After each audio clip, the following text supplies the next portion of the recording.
My families. Sorry, நான் வந்து இன்றைக்கி லேட்டாக வீடியோ கொடுக்குறேன், மன்னிச்சிடுங்க. நேற்றெல்லாம் கொஞ்சம் ஒரு சில வேலைகளாக அங்கேயும் இங்கேயும் அலைஞ்சிட்டு என்னால் வந்து வீடியோ கரெக்டாக எடுக்க முடியல. இப்போயும் வந்து என்ன வீடியோ கொடுக்கலாம் அப்படின்னு சொல்லி யோசிக்கிறத விட, பாப்பா ரக்ஷு வந்து என்ன கோர்ஸ் எடுக்கிறாங்க, எந்த காலேஜில் படிக்கிறாங்க, அதை பற்றி டீட்டெயில்ஸாக கொஞ்சம் சொல்லுங்கன்னு சொல்லியிருந்தீங்க, கேட்டுகிட்டே இருந்தீங்க. பாப்பா கோர்ஸ் எடுத்த நாள்லேருந்து சொல்லிக்கிட்டே தான் இருந்தீங்க. அதுக்கான வீடியோ தான் இன்றைக்கி பார்க்க போகிறோம். மீன்ஸ் வந்து ரக்ஷு எங்கேன்னு பார்க்காதீங்க, ரக்ஷு வருவான். எந்திரிச்சதே பார்த்தீங்கன்னா எல்லாருமே 9:45 போல் தான். இப்போயும் வந்து இன்னும் வீட்டில் எந்த வேலையும் பார்க்கல. டீ குடிச்சிட்டு ப்ரெட்டு ரோஸ்ட் பண்ணி டீ வச்சு குடிச்சிட்டு வேற ஒரு வேலையாக அப்படியே நாங்கள் வந்துட்டு ஃப்ரெஷ் அப் ஆகிட்டோம். நான் போயிட்டு வந்தால் எதுவாக இருந்தாலும் அதுக்கு முன்னாடி உங்களுக்கு இந்த டீட்டெயில்ஸ் கொடுத்துட்டு போகலாம் அப்படின்னு சொல்லி ஃபஸ்ட்டு ரீசன். ரெண்டாவது ரீசன் வந்து நம்ம எப்போவுமே 10 மணிக்கு வீடியோ கொடுத்துருவோம்.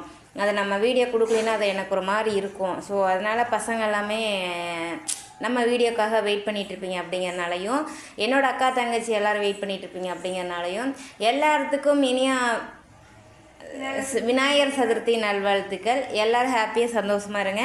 நம்ம வீட்டில் வந்து கோயிலுக்கு போக முடியாத சுச்சுவேஷன், நானும் போகக்கூடாது நாங்கள். ஸோ அதனால் வந்து நாங்கள் கோயிலுக்கு எங்கேயும் போகல. ஈவினிங் போல் தான் வீட்டில் வந்து கொஞ்சம் பொங்கல், கொழுக்கட்டை அந்த மாதிரி ஏதாவது செஞ்சுக்கலாம் பசங்களுக்கு மட்டும் அப்படிங்கிறது தான் நான் இன்றைக்கி பிளான் பண்ணியிருக்கேன். இப்போ நம்ம வந்து ரக்ஷோட டீட்டெயில்ஸ் போயிடலாம். பட் அந்த உட்கார அவனை விட்டுட்டு வைக்கண்ணே. ரக்ஷனி பார்த்தீங்க அப்படின்னா எங்கே படிக்கிறாங்க அப்படின்னு சொல்லி கேட்டிருந்தீங்க. பாப்பா வந்து சூலூர்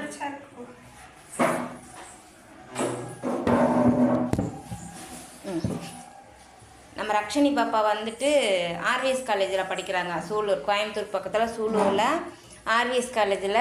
ஆர்விஎஸில் வந்து இன்ஜினியரிங் இருக்குது, ஆர்ட்ஸ் அண்ட் சயின்ஸும் இருக்குது. ஸோ பாப்பா நர்சிங் எல்லாமே இருக்குது அந்த காலேஜில். ஏண்டா வாய்ஸ் அப்படி இருக்குன்னு பார்க்காதீங்க, நல்ல சளி, அதனால தான் அவங்க அப்படி இருக்காங்க. ஸோ அதனால் வந்துட்டு தப்பாக எடுத்துக்காதீங்க. அவங்க வந்து எடுத்துருக்கிறது பார்த்திங்கன்னா பயோடெக்னாலஜி, இன்ஜினியரிங்லேயும் இருக்குது, ஆர்ட்ஸ் அண்ட் சயின்ஸ்லேயும் இருக்குது. இன்ஜினியரிங் போகும்போது ஃபீஸ் எங்களுக்கு அதிகமாக வந்துச்சு. அப்போ வருஷத்தில் 2 செமஸ்டர் இருக்குது. என்னால் அவ்வளோ பண்ண முடியாது சிங்கிள் பேரண்ட்டாக இருந்து.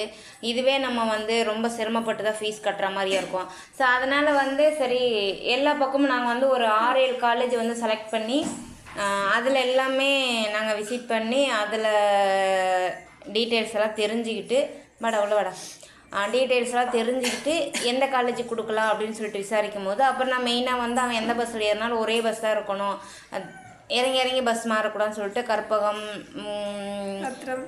ரத்தனம், நிறைய காலேஜஸ் கோயம்புத்தூருக்குள்ள அப்படியே ஃபோட்டோ எடுத்துருப்பாங்க. ராமகிருஷ்ணா, கொங்குநாடு, எல்லாத்துலேயுமே நாங்கள் வந்து அதில் நாங்கள் வந்து எல்லா பக்கமே பார்த்துட்டு தான் இருந்தோம். பட் எனக்கு எல்லாமே பெட்டராக கிடச்சி பார்த்திங்கன்னா ஆர்விஎஸ் காலேஜ் கிடச்சிச்சு. அப்போ ஆர்விஎஸ்க்கு வந்து நான் வந்து விசிட் பண்ணி பார்க்கலாம், எந்த மாதிரி இருக்குது, அவனை தூக்குடா, எந்த மாதிரி இருக்கும் என்ன அப்படின்னு சொல்லிட்டு விசிட் பண்ணி பார்க்கலாம் அப்படிங்கிறதுக்காக தான் நான் ஆர்விஎஸ் காலேஜே போனேன். அங்கே போனதுக்கப்புறம் பார்த்தோம், நான் வந்து ரிசல்ட் வரதுக்கு முன்னாடி ஏப்ரல் 25 நான் அட்மிஷன் போட்டேன். ஏன்னா பாப்பா சொல்லிட்டு அம்மா எனக்கு வந்து பர்சன்டேஜ் கம்மியாக தான் வரும் அப்படின்னு சொல்லிட்டான். சரி ஓகே ரைட் டன், ஒன்றும் பிரச்சனை இல்லை, நான் சேர்த்து வரேன்னு சொல்லிட்டு போனேன். அவன் அதுக்கு முன்னாடி யூடியூப்பில் சர்ச் பண்ணி என்னென்ன ஏது பயோடெக்னாலஜி படித்தா என்ன, அதில் வேல்யூ இருக்குது, எங்கே நம்ம என்ன ஜாப் பண்ணலாம் அப்படின்னு சொல்லிட்டு எல்லாமே அவன் வந்து கேதர் பண்ணிட்டு தான் நாங்கள் அந்த கோர்ஸ்குள்ளாரே போனோம். அப்புறம் காலேஜ் போய் நாங்கள் சொல்லும் போது ஓகே நான் பரவாயில்லையே, இப்போ எல்லாமே பயோடெக்னாலஜி வரீங்களே, ரொம்ப ஹாப்பின்னு சொல்லிட்டு காலேஜ் நிர்வாகம் வந்துட்டு பாப்பா என்கரேஜ் பண்ணாங்க. அப்புறம் நீங்கள் என்ன ஜாப் போகலான்னு சொல்லும் போது அவங்களே வந்து ஆப்ஷனல் கொடுத்தாங்க. நீங்கள் வந்து மருந்து கண்டுபிடிக்க போகலாம், என்ன நடக்குது, லேப் டெக்னீஷியனாக போகலாம், லேப் அசிஸ்டண்ட்டாக போகலாம், அப்புறம் வந்துட்டு ரிசர்ச்சிஸ்ட்டாக போகலாம், இந்த மாதிரி நிறையா இருக்குது. ஒன்றும் பிரச்சனை இல்லை, ஃப்யூச்சரில் வந்து இந்த கோர்ஸ் உங்களுக்கு பக்காவாக இருக்கும் அப்படின்னு சொன்னாங்க. 3 இயர்ஸ் கோர்ஸ் தான் பாப்பா எடுத்திருக்கான். சரி ஓகே அப்படின்னு சொல்லிட்டு அன்றைக்கே நம்ம யூஜி பண்ணுறேன், பிஜி கண்டிப்பாக பண்ணுவேன், பிஹெச்டியும் பண்ணுவாங்க. ஸோ அது என்னன்னா எனக்கு தெரியாது. அவங்க படிப்பு சம்மந்தமாக கேட்கும் போது நான் படிக்க வச்சுருவேன்.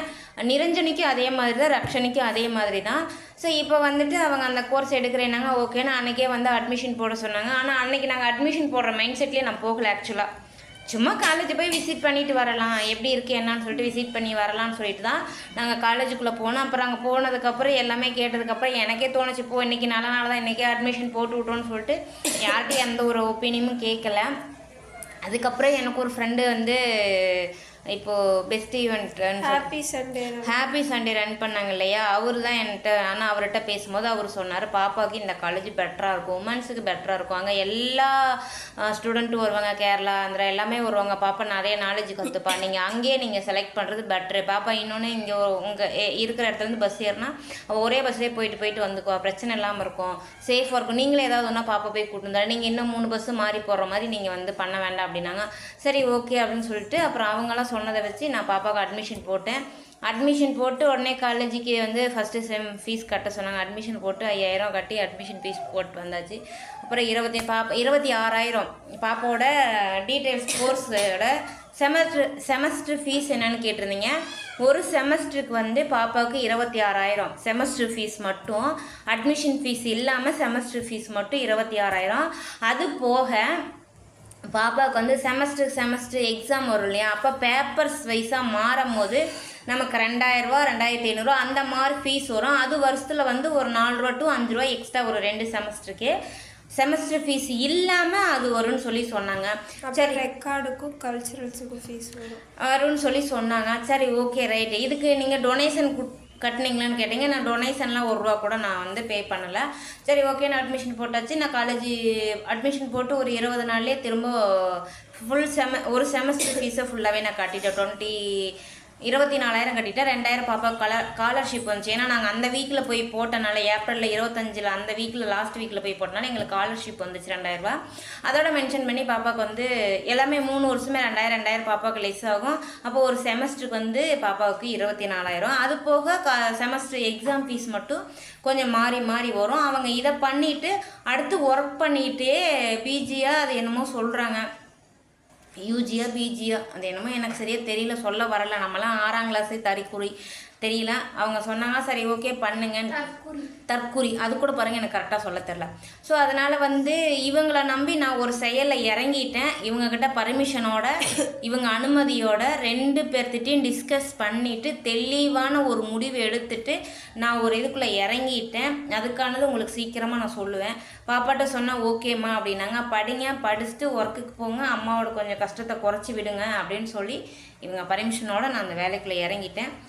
அதுக்கு சாட்சி வந்து நம்ம ரக்ஷு நிறுவனம் தான். ஸோ இவங்களால இவங்களை பேச விடாததுக்கு ரீசன் வந்து இருமல் வந்துட்டுருக்கு, வாய்ஸ் ரொம்ப சேஞ்ச் ஆகிருக்கு. இப்போ அது பேசும்போது வாய்ஸ் வந்து கிளியராக இருக்காது. இதுவே உங்களுக்கு டிஸ்டர்பன்ஸாக இருக்கும், அவன் இரும்பிகிட்டே இருக்கான். இதுவே ஆக்சுவலாக பார்த்தீங்கன்னா கொஞ்சம் டிஸ்டர்பன்ஸாக தான் இருக்கும். ஸோ சாரி, மன்னிச்சிருங்க. இதுதான் வந்து பாப்பா எடுத்துருக்க கோர்ஸோட வேல்யூ. அது போக இப்போ வந்து நம்ம லேப்டாப் வாங்கின ரீசனுக்கு இது வந்து data engineering course for social ஒர்க்குன்னு சொல்லிட்டு. ஏன்னா நாங்கள் வந்துட்டு ஃபுல்லாகவே 10th வரைக்கும் வந்துட்டு எல்லாருமே சயின்ஸ் படிச்சிருப்பாங்க. எங்கள் சைடு பார்த்திங்கன்னா ஃபுல்லாகவே சயின்ஸு, பயாலஜியே எடுத்துகிட்டு தான் நாங்கள் ஃபுல்லாகவே லைஃப் சயின்ஸு, நாங்கள் மைக்ரோபயாலஜி, பயோகெமிஸ்ட்ரி, இவங்க எல்லாருமே சயின்ஸ்லேயே ஃபுல்லாக வந்தவங்க. சிஎஸ் பக்கம், லேப்டாப்பு, கம்ப்யூட்டர் தான் என்னன்னே தெரியாமல் வந்தவங்க தான் நாங்கள். அதனால் எங்கள் டிபார்ட்மெண்ட்லேயும் கம்ப்யூட்டரில் ஒர்க் இருக்குது. எங்கள் டிபார்ட்மெண்ட்லேயும் லேபில் கம்ப்யூட்டரில் ஒர்க் இருக்குது. அதுக்கு வந்துட்டு ஐடி வேல்யூ ஈக்குவலாக சேல்ரி வரும். அந்த ஒர்க்குக்காக எங்கள் காலேஜே முன் வந்து எடுக்கிற கோர்ஸ் தான் இந்த கோர்ஸு. இது வந்துட்டு எங்களுக்கு எடுக்கிறவர் வந்துட்டு லண்டனில் போய் எங்களுக்காக அந்த கோர்ஸ் முடிச்சுட்டு வந்துட்டு இப்போ எங்களுக்கு ஸ்டார்ட் பண்ண போகிறாங்க. நான் எப்போன்னு கரெக்டாக டேட் சொல்லலை, டேட் சொல்லிட்டாங்கன்னா ஸ்டார்ட் பண்ணிடுவாங்க. அதை படிச்சிட்டோம்னா அது ஒரு வேல்யூவாக வச்சுக்கிட்டு ஐடிக்கு ஈக்குவலாக, ஏன்னா எங்களுக்கு லைஃப் சயின்ஸும் இருக்குது, இந்த பேசிக் டு அட்வான்ஸ் கம்ப்யூட்டர் நாலேஜும் இருக்குது. அதனால் வந்துட்டு எங்களுக்கு ஈஸியாக ஒர்க்கு கிடைக்கும், அதுவும் இல்லாமல் நல்ல ஹை பொசிஷன் ஒர்க்கு கிடைக்குங்கிறதுக்காக இந்த கோர்ஸ் எங்கள் காலேஜே வந்து எடுக்கிறாங்க. அடுத்து அவனும் அதே கோர்ஸ் அதே காலேஜில் படிக்க போகிறான். ஆமாம், அடுத்து வந்து அந்த கோர்ஸ் வெளியில் பண்ணும்போது அது வந்து அவர் பண்ணிட்டு வந்ததே 4 to 5 lakhs 6 lakhs பண்ணிட்டு, இது வெறும் கோர்ஸ் முடிக்கவே 6 lakh ஆச்சு. லண்டன் போயிட்டு வரத்துக்கு அதெல்லாம் பார்த்தா ஒரு 10 lakhs கிட்ட செலவு பண்ணி அவர் படிச்சுட்டு வந்து எங்களுக்கு எடுக்கிறாரு. ஸோ இங்கே வந்து ரெஜிஸ்ட்ரேஷன் ஃபீஸ் மட்டும் பே பண்ண அதை முடிக்கிற வரைக்கும் உனக்கு அந்த நீ இப்போ 6 மாதத்துலேயே உனக்கு முடிச்சுட்டு உனக்கு ஃபாஸ்ட்டாக வருதுன்னா 6 மாதத்துலேயே முடிச்சுன்னா 6 மாதத்துக்கு அந்த 2000 தான். இல்லை 1 year ஆகுது நீ பொறுமையாக தான் பண்ணுறதுனால 1 yearக்கு அந்த 2000 தான் சர்டிஃபிகேட் ப்ரொவைட் பண்ணிடுவாங்க. ஸோ அதுக்காக தான் நம்ம பாப்பாவுக்கு வந்து இவ்வளோ சீக்கிரமாக காலேஜ் படிக்கிற எல்லாத்துக்குமே, அதுவும் ஃபைனல் இயர் படிக்கிற எல்லாத்துக்குமே தெரியும் சர்டிஃபிகேட் எவ்வளோ முக்கியம், அட்டனன்ஸ் எவ்வளோ முக்கியம்னு. அது எல்லாமே இப்போலேருந்தே நாங்கள் ஃபாலோ பண்ணிக்கிட்டு இருக்கோம். ஸோ அதனால் வந்து இந்த வீடியோ வந்து நாங்கள் அதுக்காக தான் எடுத்திருக்கோம். லேப்டாப்பும் ரக்ஷுக்காக தான் எடுத்திருக்கோம். மற்றபடி வந்துட்டு வேறு ஒன்றும் கிடையாது. ஸோ உங்களுக்கு இதில் புரிஞ்சிருக்கும்னு நினைக்கிறேன். இல்லை இந்த கோர்ஸில் இன்னும் தெளிவாக நீங்கள் தெரிஞ்சுக்கணும் அப்படின்னு சொல்லி நீங்கள் நினச்சிங்க அப்படின்னா கண்டிப்பாக நீங்கள் வந்து கமெண்ட் பண்ணுங்கள் கீழே கமெண்ட் பாக்ஸில். நாங்கள் வந்து அதுக்கான விளக்கங்களை இன்னமும் நான் கொடுக்குறேன். அப்போ இன்னும் ரக்ஷனிக்கு வந்து இன்னும் கொஞ்சம் வாய்ஸ் வந்து கிளியர் ஆயிடும். இன்னமும் நான் வந்து உங்களுக்கு வந்து கொடுக்குறேன். ஸோ இப்போ வந்து நான் வந்து கிளம்புறேன். இப்போ ஒரு இடத்துக்கு போகணும். மண்டே பிச்சுட்டாங்க. ஒரு இடத்துக்கு போகணும். நாங்கள் போயிட்டு வந்துட்டு அடுத்த ஒரு வீடியோவை சந்திக்கிறோம். டாடா பாய்.